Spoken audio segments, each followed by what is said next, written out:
Welcome to this beginner's guide on cryptocurrency trading. In this video, we'll cover everything you need to know to start trading cryptocurrencies. Before we get started, let's define what cryptocurrencies are. Cryptocurrencies are digital or virtual tokens that use cryptography to secure their transactions and to control the creation of new tokens. They are decentralized, meaning that they are not controlled by any government or financial institution. Cryptocurrency trading works similarly to stock trading. You buy or sell cryptocurrencies on an exchange platform. When you buy a cryptocurrency, you're hoping that its value will increase. When you sell it, you're hoping to make a profit. There are many different types of cryptocurrencies, each with its own unique characteristics.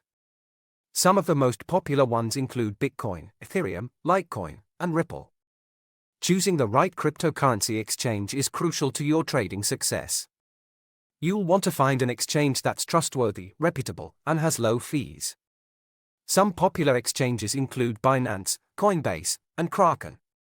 To be a successful cryptocurrency trader, you'll need to be able to analyze market trends and make educated predictions about the future value of a particular cryptocurrency. You can use technical analysis, fundamental analysis, or a combination of both. Like any type of trading, there are risks involved in cryptocurrency trading. It's important to manage your risk by setting stop-loss orders, using proper risk management techniques, and not investing more than you can afford to lose. And that concludes our beginner's guide to cryptocurrency trading. Remember, always do your own research and never invest more than you can afford to lose. Happy trading!